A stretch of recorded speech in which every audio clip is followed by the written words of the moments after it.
Match हमकावला से हुई, power एजे से शुरू होला और एजे खत्म। पावर स्टार पवन सिंह जी फिर से अपने अंदाज में लेकर आ गए हैं कि रात भर नचाई। जी हाँ दोस्तों, रात भर नचाई त्रिसागर मधु जी के बहुत ही प्यारा त्रिसागर मधु जी के साथ ये गाना आ रहा है, एकदम लगन के साथ गाना आ रहा है। ये गाना लगन में भी बजेगा, लोकगीत भी मिक्स है, मैच है और ये गाना बजेगा ही बजेगा। शादी ब्याह में तो गाना गजब बजेगा। ये रात भर नचाई मतलब पावर स्टार पवन सिंह जी देखिए इस समय थोड़ा सा राज्यसभा फलाना सभा के लेके थोड़ा सा बहुत ज्यादा आजकल बिजी चल रहे थे, लेकिन फिलहाल कुछ लोग कहते हैं कि अरे भैया हई हो गई हाउ हो गई तब ठीक बाटे, तनी मनी जे बिजी रहेला ना वो थोड़ा सा बिजी होला के कारण अपन काम कंटिन्यू ना कर पावेला और यही में बहुत तबियत खराब भी चलत रहे।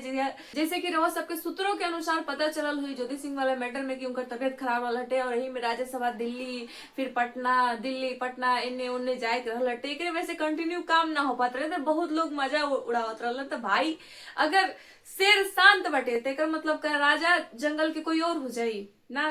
जेल जंगल के राजा सिर्फ शेर ही रही और शेर हमेशा से रहल बाटे और शेर ही रही। पावर स्टार जी शेर हैं, अगर जंगल में कुछ दिन शांत बनी तेकर मतलब थोड़ी ना कि गिदड़ उदड़ के राज चले लगी। ऐसा ब्याह में लगन में बारात में सब गाना बजे वाला हटे और एकरा में अपना हॉटनेस के जलवा बिखेरिया त्रिसागर मधु जी। काफी दिन बाद एगो समय रहे मतलब कुछ इनका साथे अनहोनी हो गई है कि बीच में पावर स्टार जी के साथ चाहे कोनो भी स्टार जी के साथ गाना ना आवत रहे त्रिसागर मधु जी के, लेकिन फिर से कम बैक कर दिल बाड़ी वही अंदाज में कहल जाला कि देखी जख्म चाहे कितना भी गहरा रहे त्रिसागर मधु खाती एक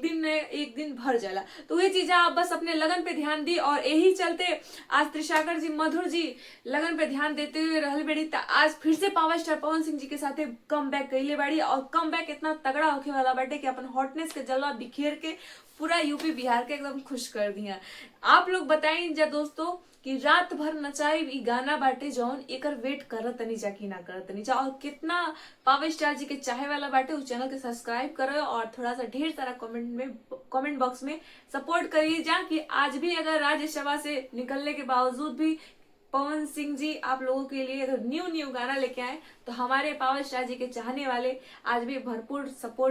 सपोर्ट करेंगे कि नहीं करेंगे आप बताइएगा, क्योंकि देखिए जो सच्चा चाहने वाला रहेगा वो एक गाना लाए चाहे 10 गाना लाए हम लोग उसे सपोर्ट करेंगे। खैर आप लोग को मिलते हैं नेक्स्ट वीडियो में नेक्स्ट अपडेट में। अगर कोई चाहिए कुछ भी अरे खुद